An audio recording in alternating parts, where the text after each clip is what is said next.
Saya dari Mulai Jati, NIM C1G0221199. Saya Lira Milia Nasir, NIM C1G0222205.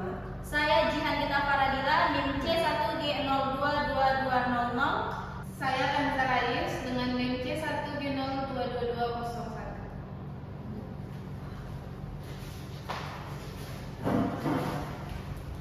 Baiklah, pemateri pertama yang akan disampaikan oleh Jaya Mulya Jati. Kepada Jaya Mulya Jati, saya persilakan.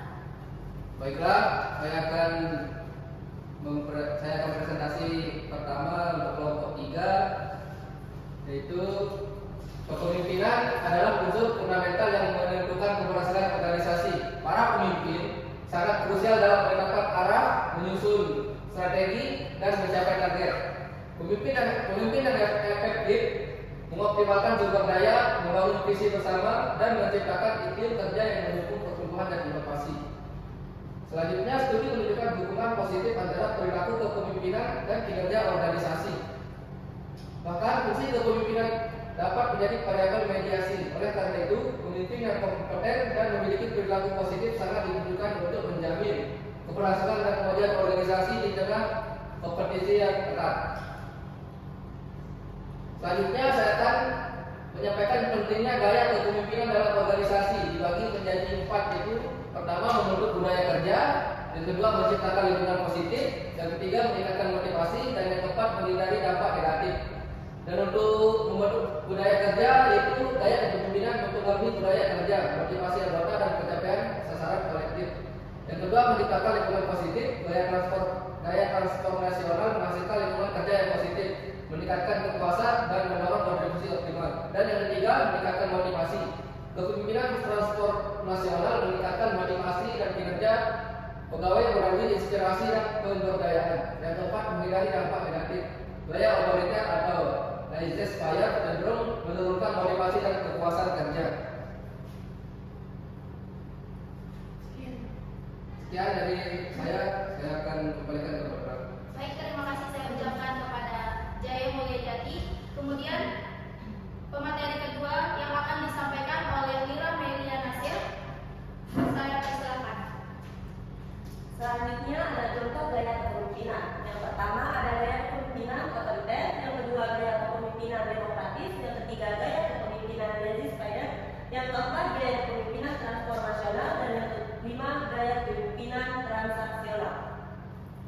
Selanjutnya saya akan menjelaskan tentang gaya kepemimpinan otoriter. Kepemimpinan otoriter adalah pendekatan di mana seluruh keputusan dibuat langsung oleh pemimpin tanpa melibatkan partisipasi anggota tim.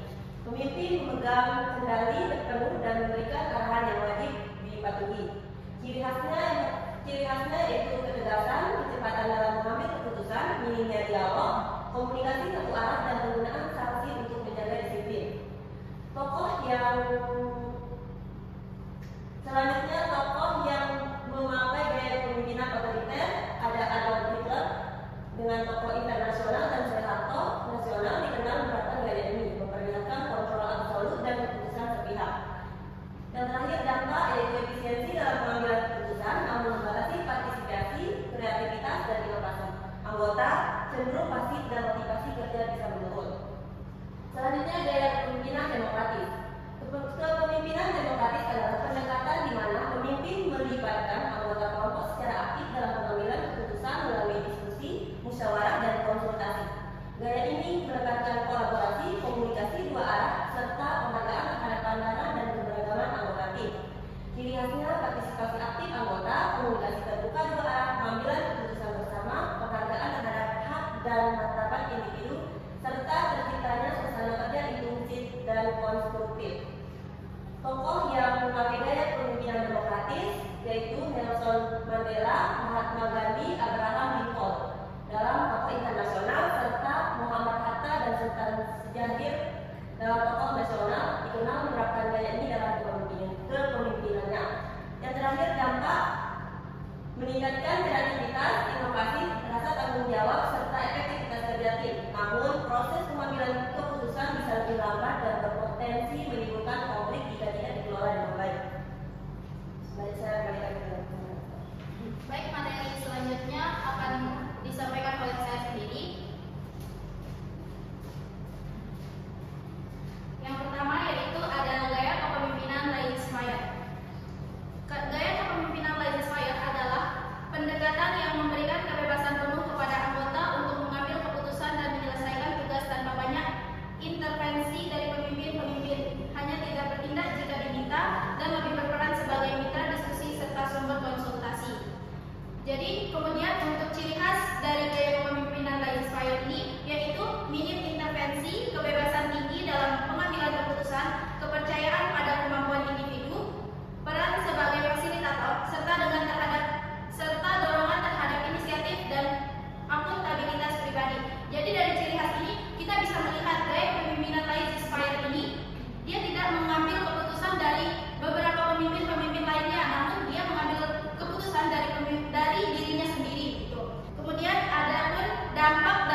di mana pemimpin menginspirasi, memotivasi, dan membangkitkan potensi maksimal anggota tim untuk mencapai visi bersama. Fokusnya pada perubahan positif, pemberdayaan individu, serta nilai moral dan emosional dalam kepemimpinan.